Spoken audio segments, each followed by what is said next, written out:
Thank you all very much for joining us here today.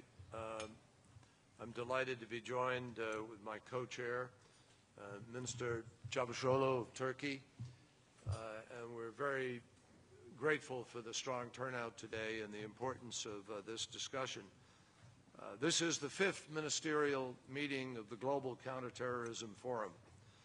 And when we launched this effort just 3 years ago, we did so with a clear objective: to establish an informal but action-oriented forum that focuses as much on preventing tomorrow's terrorists as it does on countering today's. And collectively, every single one of us are going to be measured by how we carry out this mission.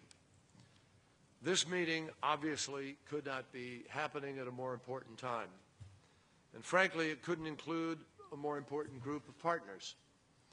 Every single country here today is a critical part of the effort to address a global terrorist threat that is more diverse and dispersed than ever before. Now, obviously, there are a range of terrorist groups that concern us, and we are laser focused on combating them.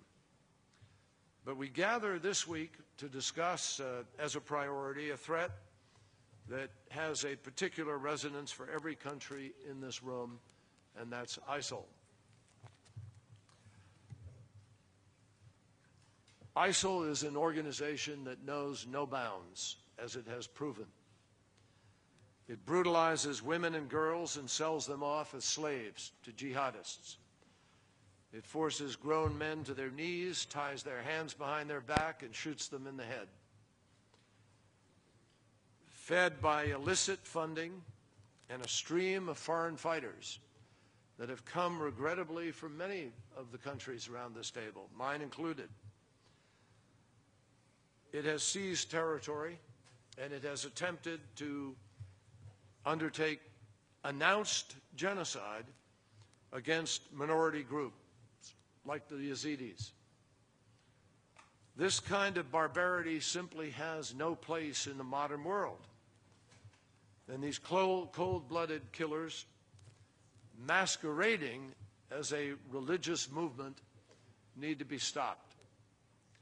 Now, President Obama has laid out a coordinated global strategy to degrade, and we've assembled a broad coalition. And last night, by conducting strikes against ISIL targets inside Syria, we took another major step towards getting the job done. But it will require enormous cooperation and perseverance by everybody. And I'm very pleased with the meeting I just had with Minister Çavuşoğlu, who reiterated what President Erdogan said to me the other day when I was in Ankara. Turkey is very much part of this coalition, and Turkey will be very engaged on the front lines of this effort. But clearly, Turkey had an initial challenge with respect to its hostages, and that being resolved now, Turkey is ready to conduct additional efforts along with the rest of us in order to guarantee success. And we're very grateful to Turkey for that willingness. I've been very encouraged, as I think all of us engaged in this are, by everybody else's cooperation, by the overwhelming unity and support for Iraq's new government, and the anti-ISIL effort at the UN Security Council Ministerial that I chaired last Friday. No civilized country can shirk its responsibility to stop this cancer from spreading. And all of us understand, this is not a question of a few strikes or a few days. There are bigger issues here involved in our efforts to be able to be successful. This requires a common strategy, and we need to focus on the efforts and areas where our collective efforts are going to be the most coordinated and effective against ISIL, as well as against other terrorist groups. We've all had conversations about this before. We know that poverty is a problem, and it contributes. We know that ungoverned spaces are a problem. We know that bad governance is a problem. We know that large, bulging populations of young people without opportunity and dignity and respect. All of these things contribute to providing recruits for extremism because of their perception of a lack of alternatives.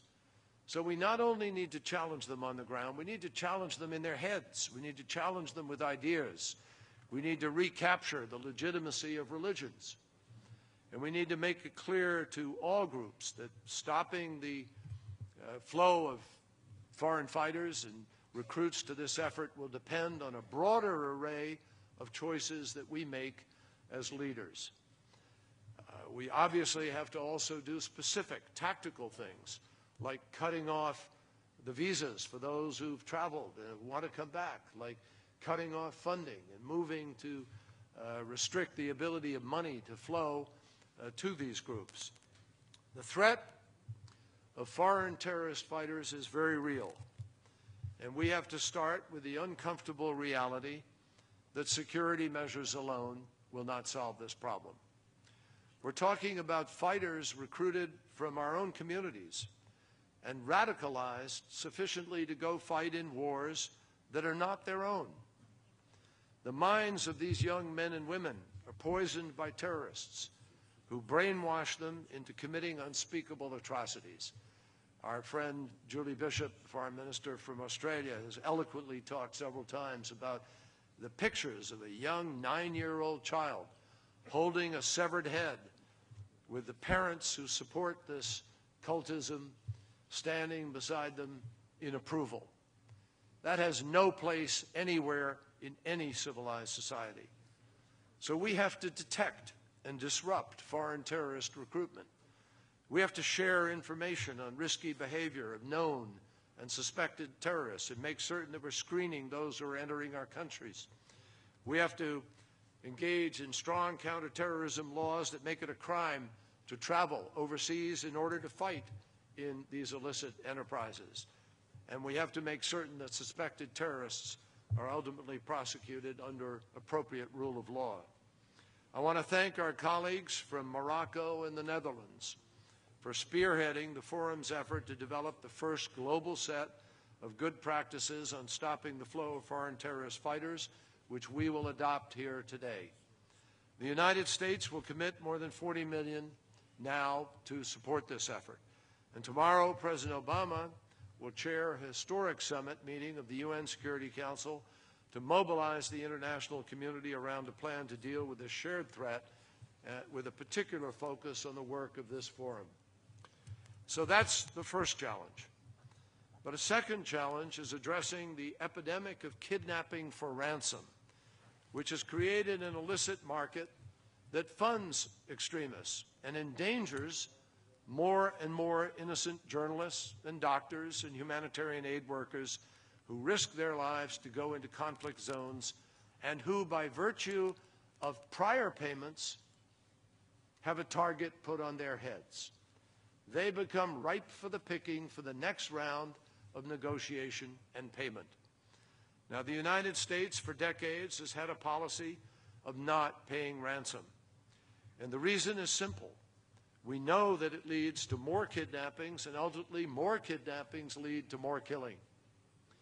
We've argued that the only way to dry up the market for kidnapping in the first place is to take away the profits and to hold the kidnappers accountable. But I hear these words, and I know it's difficult. I met the other day with the families of victims and with families of those held. And every one of us inevitably asks the question, what about the innocents who are held by their captors? As a parent, I fully understand the feelings of any parent who knows that their loved one is being held in this way. And privately, people may undertake their efforts, but governments may choose to undertake efforts. But governments need to make a clear choice here. And I want to emphasize, it was not United States policy that caused ISIL's brutal and barbaric kidnappings and televised executions. It was ISIL's myopic and miscalculated belief that in doing that for all the world to see, it will somehow advance their extremist agenda. That is how twisted their thinking is. Ours is obviously a hard policy. And it's a hard policy to look at and live by when you're looking at a parent of one of those hostages and you're trying to explain it. But it's not why ISIL kidnaps. It's not why ISIL kills. It is why ISIL must be stopped. And it's why we will never stop working to set our citizens free and bring them home to their families. And it's why today, together with Algeria, Canada, and the United States, we've all developed and we will make available training modules that help countries to prevent and deny the benefit of kidnapping for terrorists. It's why we're going to continue to dry up ISIL's illicit funding, and ultimately, we know that our success depends on the ability of local communities to be able to prevent radicalization in the first place.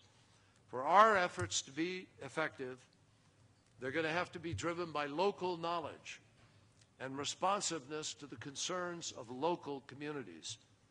That means we need to enlist the support of local political and religious leaders, journalists, and educators in order to repudiate the religious incitement and the sectarian rhetoric that groups like ISIL use in order to recruit terrorists. We have to take that away from them. And we have the ability to do it if everybody will work to do that together. It means integrating a focus on women and girls in all of our work. It means supporting local communities with public and private funding in their fight to counter violent extremism. We launched the Global Fund on Community Engagement last year in order to put local communities in the driver's seat. I'm pleased to announce today that the United States is planning to contribute an additional $3 million to that effort on top of the $2 million we already provided immediately.